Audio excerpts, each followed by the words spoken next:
During the LVO preview show, we found out that the Soulblight Gravelords are getting a new army box, a new Battletome, and a new spearhead box in the coming months. So we're going to talk about all of the new models and take a look at them, as well as everything else that we've learned from the preview show. The first thing we should talk about are the Barrow Kingdoms, which is the new lore coming in that will introduce this new theme or, specific focus for the Soulblight Gravelords, which is going to be on their skeleton warriors, that kind of aesthetic and theme for the army. And so the Barrow Kingdoms are these kingdoms from the Age of Myth. They're in Shyish, they're undead kingdoms, and their job is to basically gather more skeletons and raise the dead. And there's these kings that rule over these kingdoms and lead their forces into battle. So they were inert. They're being summoned into direct combat, and the reason is the Hour of Ruin it's such a desperate time for death for everybody, really, that they need all the forces that they get.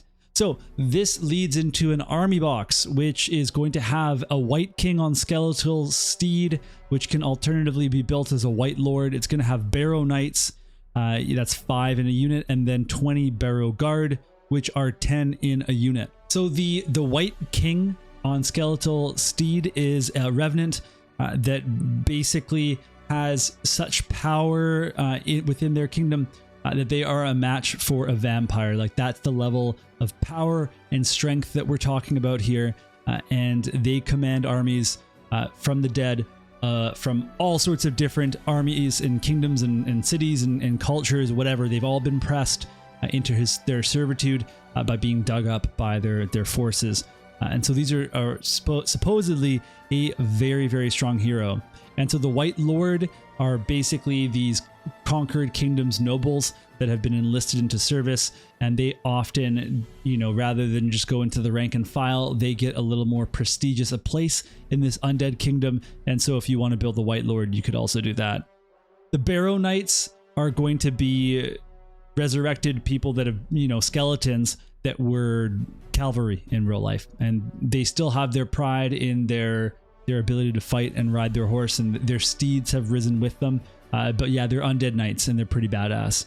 And then we have the Barrow Guard, which is not as, it's not the same as Death Rattle Skeleton, even though it might look similar in some ways. This is more of an elite level of skeleton, and the design of these models really matches that. They still come in units of 10, so you still have lots of them, but they are supposed to be that notch above, and they are still very loyal to whoever they were guarding in life or in undeath, and so they'll sacrifice themselves to protect that person.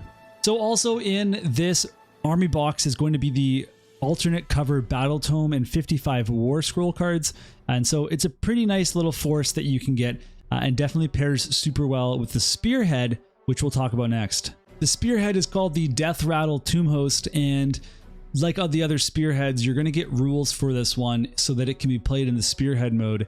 And it looks so cool that if I were to pick up a new spearhead to try out for that game mode, I think it would probably be this one when it comes out, but we'll have to see because I'm on a budget. But either way, you get a white king, not mounted, just on foot, a white king. You get some 5 Barrow Knights again, and then 10 Barrow Guard and 20 Death Rattle Skeletons. But these are new sculpts for the skeletons. They're supposed to be aesthetically very similar to the old ones, but they're allegedly easier to build. Although I saw people commenting online that they weren't hard to build before, so I don't really know what that's all about. But either way, new sculpts, always good. So if you combine this with the army box, you're going to have 2 White Kings, one mounted, one not mounted. You're going to have 5 Barrow Knights, which you could reinforce into that big block of cavalry or keep them separate. And you would have 30 Barrow Guard and 20 Death Rattle Skeletons. And I'm kind of thinking that's a pretty sizable undead force already. If you add a few vampires and some other models, I mean, you could really build a full 2k point army that looks amazing on the tabletop and probably has some pretty good firepower too. Otherwise, we're getting some new models and some new sculpts. So Prince Vordrai, the master of the Crimson Keep, is coming back, and so he is getting a brand new sculpt, and he looks amazing on his what is this, like Shord Mire, the Lord of Revenants, which is just like an undead dragon. But there's more lore with this undead dragon because he is raising other dragons from the dead, and those are the Revenant Draconiths. And so the Revenant Draconiths are these big models that are pretty impressive, even more impressive than the zombie dragon. These Draconith are going to be able to be taken in any army of death at all, so you can bring them in any of them with the power of a Regiment of Renown, which is kind of cool.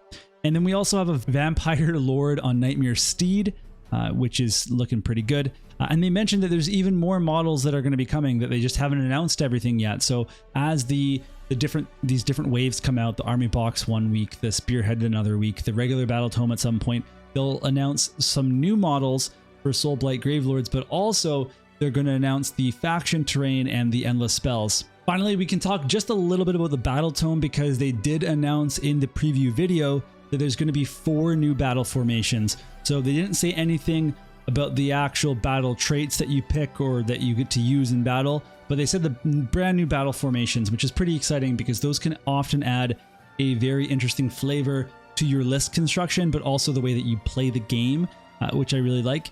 And of course, when you get the new Battletome, you can play Path to Glory with the Anvil of Apotheosis hero creation. And what that does is allows you to create a custom hero, custom weapons and stats and abilities and mounts and everything at different point levels. And having played against one of those custom heroes recently, it can be really, really strong. So if you like Path to Glory, once your faction gets a Battletome, it's a pretty big deal, because you also have extra paths that you can pick from and some other things for Path to Glory. And it's all usable with the new Ravaged Coast book, which is really nice. There's also going to be the Gamer Edition of this Battletome, and the Gamer Editions are exactly the same from what I understand, just smaller and soft cover, which makes for a really nice feel when you're holding it at the table and playing a game, I would imagine. But I just can't get over that. I mean, I would rather have a nice hardcover book to read and look at all my lore and sit down and enjoy it, and then just have like cards or something when I'm actually playing, my army. But either way, we also have a new Black Library book, which is called the Masters of Death Omnibus. And basically, it should have all of the Soulblight Gravelords novels, but also short stories that have appeared on the Black Library website, and I think also in White Dwarf. And if you're getting into the faction and you're like, I want to know more about Soulblight Gravelords lore, then this is pretty much like, it's the perfect book to get, because you're just going to get a bunch of books and short stories that are specifically focused on the Soulblight, making it perfect for that kind of thing. But there are some other good books too, of course, that you can check out. And you can, I think you can search by faction, or at the very least you can just look it up on like the Reddit, and people will have posted all the Soulblight books. Like I'm reading the Hollow King right now. That's a really good one to get if you want to learn a little bit about Soulblight as well. But that's all I have to say about this one. So let me know what you think in the comments. If you're getting pumped for these Soulblight Gravelord models, this new release, are you going to be going into the army? Are you already playing the army? I'm not going to lie, the whole undead aesthetic has always been really cool to me, but it didn't seem like it was the main focus of the old book. But with all of these brand new sculpts for skeletons and the White King on Steed and all that kind of stuff, and the Barrow Kingdoms just sound really cool, it's kind of piquing my interest. Not that I'm looking to get into a third army, but I'm just saying they look amazing.